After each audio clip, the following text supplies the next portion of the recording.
Salut les gars, juste pour vous dire que si le contenu de la vidéo vous plaît, si le contenu de la chaîne vous plaît, n'hésitez pas à vous abonner, à liker, à partager, à commenter et à me suivre dans toutes mes aventures prochaines. Allez, c'est parti.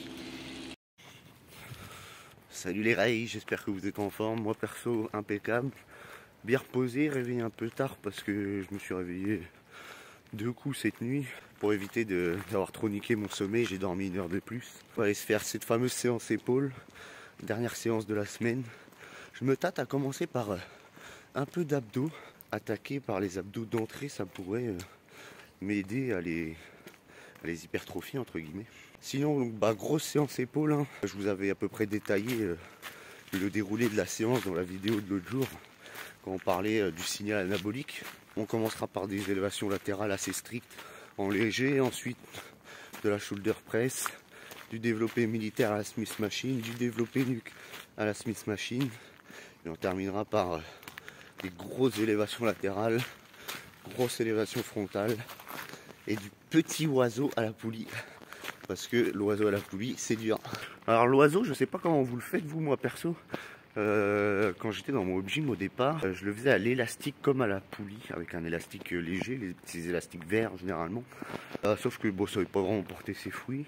Ensuite j'ai commencé à le faire sur un banc avec des haltères. Ça m'a vraiment fait beaucoup prendre de l'arrière d'épaule. J'ai décidé de me le mettre à le faire à la poulie. Franchement c'est pas mal, les sensations sont bonnes. Par contre il faut vraiment être bien dans l'axe et bien gérer la courbe de résistance en contractant l'arrière d'épaule, etc. Sinon c'est vrai que ça tape tout de suite dans les trapèzes et dans la partie du dos qui est juste en dessous. Je crois que c'est les trapèzes inférieurs. Pardonnez-moi si je dis une bêtise. Alors je sais pas si vous faites de vraies séances épaules entre guillemets, parce que je sais qu'il y a beaucoup de monde qui ont un point fort épaule. Et je connais même des gens qui ne bossent pas du tout les épaules, parce qu'ils disent de toute façon, dans tous les mouvements, que ce soit du dos, tu tapes l'arrière d'épaule, dans les mouvements de biceps, si tu pousses lourd, tu as un peu d'épaule, dans les mouvements, certains mouvements de triceps aussi, c'est quand il faut stabiliser, tu tapes dans l'épaule, et surtout avec les séances pec, tu tapes beaucoup dans les épaules aussi. Donc je sais qu'il y a certaines personnes qui se cantonnent à faire quelques élévations latérales par semaine, histoire de bien taffer le faisceau. J'ai un trou, putain, c'est le matin, c'est dur. En gros le faisceau quoi, le fameux, celui-là qu'on veut développer. Putain, il faut le faire quand même, parce que pour oublier le nom du faisceau latéral, mais oui, oh la vache. En plus je dis 2 secondes avant, je dis on se cantonne à faire des élévations latérales en vrai. C'est la fin de semaine les gars, c'est la fin de semaine, c'est vendredi. Il y a 20 milliards de bagnoles là, je suis obligé de hurler. Ah, c'est mieux quand je me taille à 6 heures, au moins je peux parler sur toute la route, je croise pas un chat.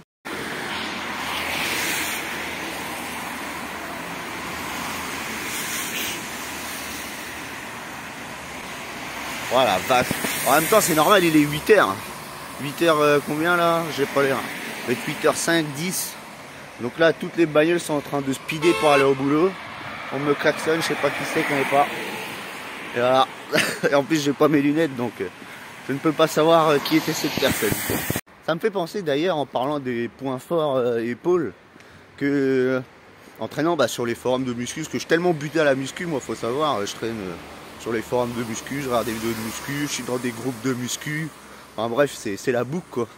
Et il y a des gens carrément, ça me fume parce qu'ils ont des points forts tellement forts que les mecs ils sont là en mode ouais non mais genre moi l'avant-bras je le bosse une fois tous les 4 semaines, sinon il devient plus gros que mon biceps. Et toi tout ton corps c'est un point faible et il faut que tu matraques tous tes muscles régulièrement, faut pas que tu loupes une séance sinon c'est la merde. Et tu te dis t'as des mecs limite ils soulèvent 3 kilos avec le bout de leurs bras, ils ont le biceps qui va exploser, ça me fume. C'est vrai que l'inégalité génétique en muscu c'est vraiment une belle arnaque. Après en tout cas, quand on a tous quand même un minimum de génétique, je veux dire. Moi perso au début j'étais persuadé que j'aurais un corps de merde toute ma vie, pendant des mois. Et après quand j'ai appris à vraiment m'entraîner, là j'ai dit ouais bon en fait il y a quand même du potentiel, tu vois. Il faut savoir que les hommes dans ma famille, après je connais pas ma grande famille entre guillemets, mais cercle familial, à part un de mes frères, Joe, hein, salut, je te fais un petit check, espèce d'enfoiré là, t'as une bonne génétique. Là, ça fait 6 ans que t'as pas fait de muscu, t'as des gros avant-bras, ça se fait pas. Enfin bref, par lui, c'est vrai que niveau muscu, enfin ossature musculaire, génétique, j'ai un peu de la merde. En gros, bah, à part lui, c'est pas la folie. Hein. Parce que j'ai mon autre frère qui est comme moi, qui est assez petit, assez trapu. Et puis voilà quoi. Sinon, des beaux mecs de presque 1m80 et bien stock, il n'y en a pas beaucoup par chez moi. Quoi. Ah, vous voyez, là, j'ai pas forcément de sujet. Mais du coup, je parle au feeling, je trouve que c'est un peu mieux. Même si je déblatère des conneries, écoute, faut bien s'occuper dans la vie. Ça me fait penser d'ailleurs, l'autre coup avec ma femme, on s'est pesé avec une balance, vous voyez, qui prend toutes les données, ça vous ressort votre âge métabolique, votre taux de gras, votre composition corporelle, votre taux d'hydratation, etc. Il faut savoir que j'ai le corps d'un gamin de 12 ans. Monsieur Nico, il est en pleine forme de zinzin. Il n'a pas besoin de beaucoup dormir. Il a de l'énergie, il a du peps, il peut bosser, il peut aller à la muscu, il peut rentrer chez lui, il peut faire du ménage, il peut faire plein de choses, il est en forme. Mais je pense que c'est quand même assez précis parce que ça m'a fait assez rire.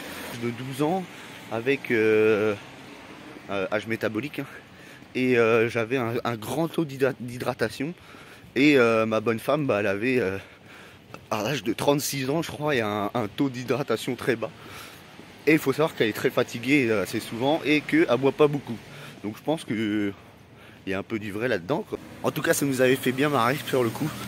En tout cas, les gars, je ne sais pas si vous avez dans votre salle une bonne shoulder press ou en tout cas une bonne machine convergente pour faire du développé épaule. Je vous avouerai que depuis que je suis à la shoulder press, que j'arrivais, je faisais mon développé militaire avec les haltères et ensuite j'allais à la shoulder press. Sauf qu'au final, c'est trop de contraintes, etc. Le développé militaire. Et puis, si vous avez suivi, je me suis flingué un petit peu le coude récemment. Et il y a une séance épaule où j'ai voulu faire du développé militaire après. Du coup, bah, quand j'ai essayé de soulever l'haltère, ça m'a mis une sale décharge dans le coude. Du coup, bah, j'ai décidé d'abandonner l'exo puisque de toute façon, je me sens très bien sur la machine à shoulder press. Je peux pousser plus lourd. Je suis en sécurité, j'ai pas de problème tendineux ou quoi dessus. Donc je prends l'exercice le plus safe, celui qui me permet d'être le plus stable, de le plus pousser et j'envoie. C'est d'ailleurs pour ça que je suis passé à développé militaire à la Smith Machine. Parce que quand j'étais chez moi, je faisais du développé militaire debout à la barre et du développé nuque debout à la barre aussi.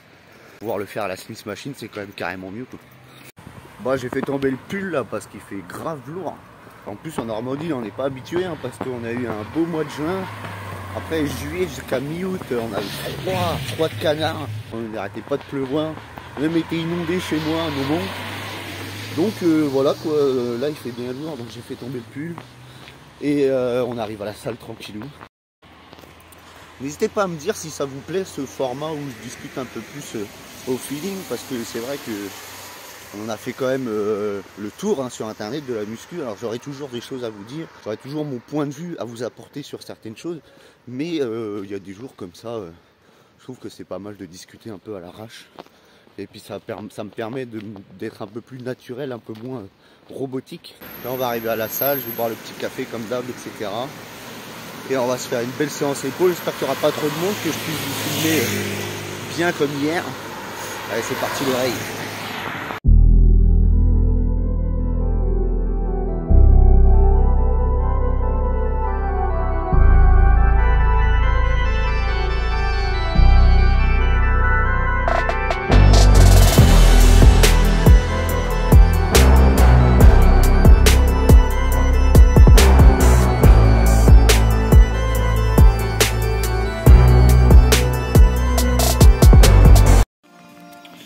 Écoutez les gars, 8h30, il n'y a absolument personne à la salle, donc c'est magnifique. Donc je vais me dépêcher de m'habiller et j'espère que le copyright va pas péter un câble parce qu'il y a une musique connue au-dessus de ma tête.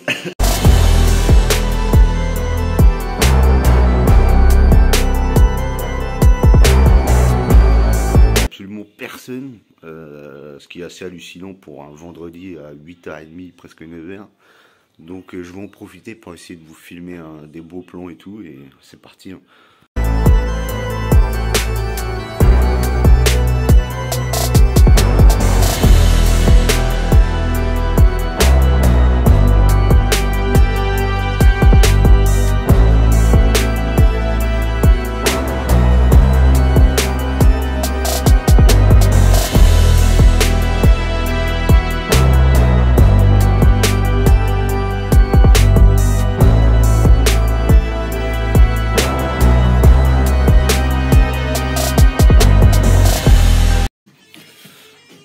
je viens de me chauffer avec mes élévations latérales. Putain, c'est quoi cette musique de merde?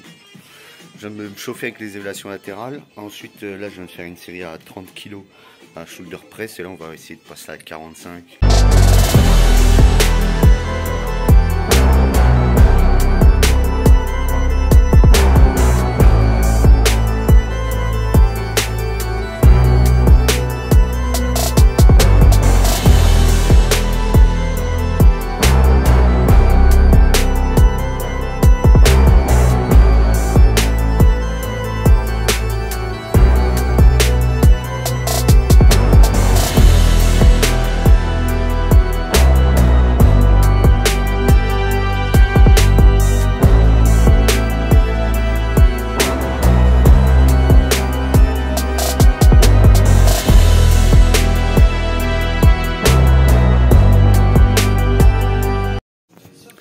Voilà les gars, j'ai fait mes 4 séries donc à 45 avec 6 reps à chaque fois.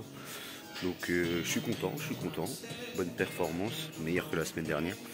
Et donc là je suis arrivé sur la Smith Machine. Alors d'habitude je charge 25 kg dessus, puis je crois la barre elle doit faire 20 kg, une connerie pareil. Ou peut-être 10-15 kg, je sais plus, elle fait combien la Smith Machine.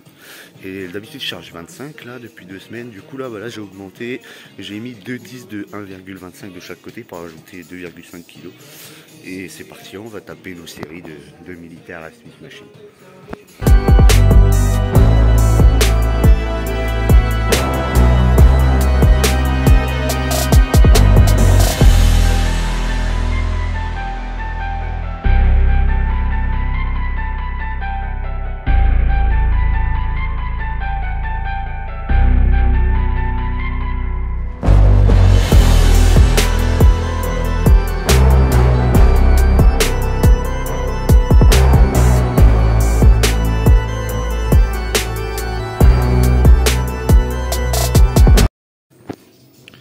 Les gars, j'avais fait de la merde, je sais pas, j'ai voulu charger trop vite, puis je pensais à poser le téléphone et tout bien pour faire la séquence, et j'avais chargé beaucoup trop en fait.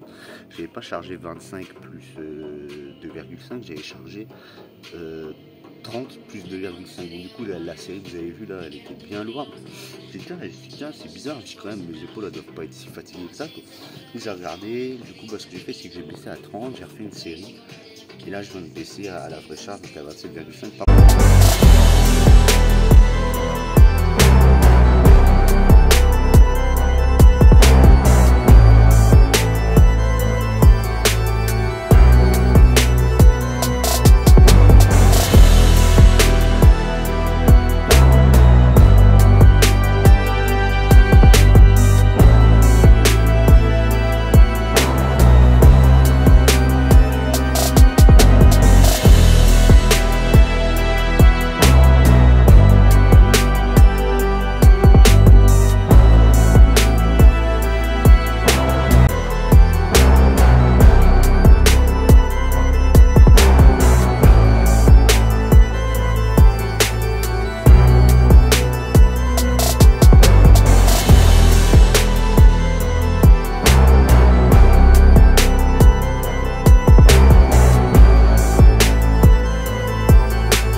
C'est ça les fameuses élévations latérales trichées en uni avec un peu de balancier etc pour pouvoir charger bien lourd.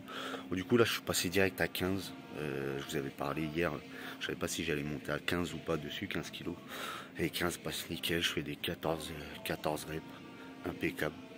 Donc là je viens de terminer mes 4 sets et on va passer aux élévations frontales.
les Rayou, le training est terminé.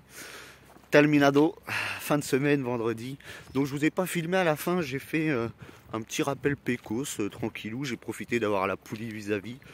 J'ai bombardé 3 séries avec une charge légère, hein, la première barre, la première plaquette à 11 kg.